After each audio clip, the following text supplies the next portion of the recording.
Muhammad Reza Shah Pahlavi was the eldest son of Reza Shah Pahlavi, who was an army officer. Reza Shah Pahlavi founded the Pahlavi dynasty in 1925 and became the ruler of Iran. Muhammad Reza studied in Switzerland and returned to Iran in 1935. In 1941, the Allied forces of Soviet Union and Great Britain feared that Shah will cooperate with Nazi Germany. They occupied Iran and forced Reza Shah into exile in Africa. After his death, Muhammad Reza ascended Iran's throne. Muhammad Reza also had the title of Shahanshah, King of Kings, Light of the Aryan, etc. He was the second and last monarch of the House of Pahlavi in Iran. His dream was to lead Iran into a great civilization. In Persian, it was called Tamadan Buzurg. Muhammad Mossadegh was the Prime Minister of Iran, who was democratically elected during Reza's reign. Mossadegh nationalized the Anglo-Iranian Oil Company with the support from Iran's parliament. An army coup supported by the UK and the USA overthrew him in 1954. After the coup, Iran was centralized under Shah, and Western oil firms were bought back under a treaty of 50% ownership on Iranian oil. Shah became a significant figure in OPEC. Muhammad Reza started the White Revolution. He wanted to transform Iran as a global power. He started to reform Iran socially, economically, and politically. He nationalized the key industries and redistributed the land. He initiated huge investments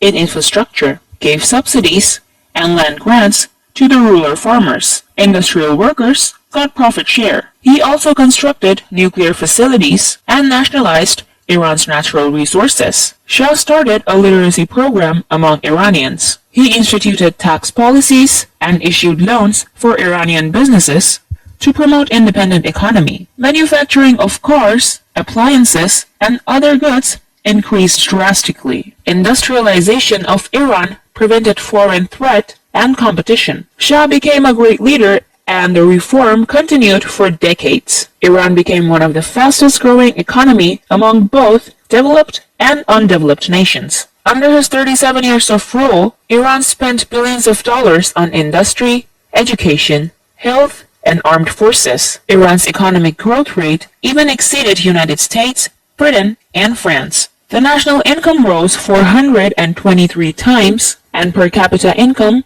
rose to the highest level, which was higher than any point in Iran's history. Iran was urbanized tremendously. Shah wanted to stop foreign intervention in Iran, so he invested on Iran's armed services. By 1977, Iran was the world's fifth largest military. In 1978, the Iranian Revolution, or the Islamic Revolution, started to grow. Shah got enough domestic support for White Revolution, but he faced continuous political criticism, especially to those who believed that westernization is unethical in Islam. They are opposed to his autocratic rule, corruption in government, the unequal distribution of oil wealth, forced westernization and activities of the secret police called Savak, who were used to suppress the opposition. Among Shia, bazaar merchants, lower-class people, and students, support grew for Ayatollah Khomeini, who was a Shia religious leader living in exile in Paris. Black Friday is the name given to an incident which occurred on 8 September 1978. On that day,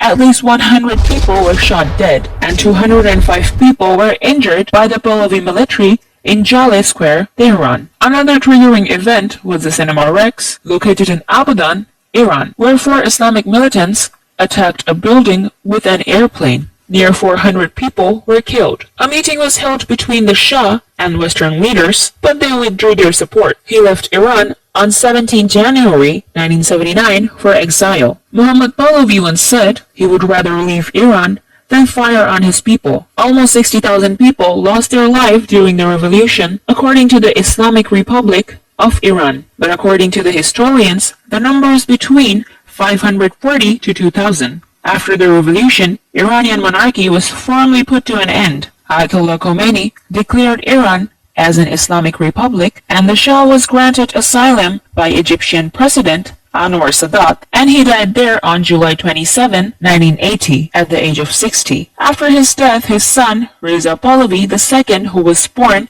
In 1960, declared himself as Shah of Iran. Now he is living in Virginia, in the United States. He is a successor of his father's legacy and continuing his support to anti-regime movement both in Iran and abroad.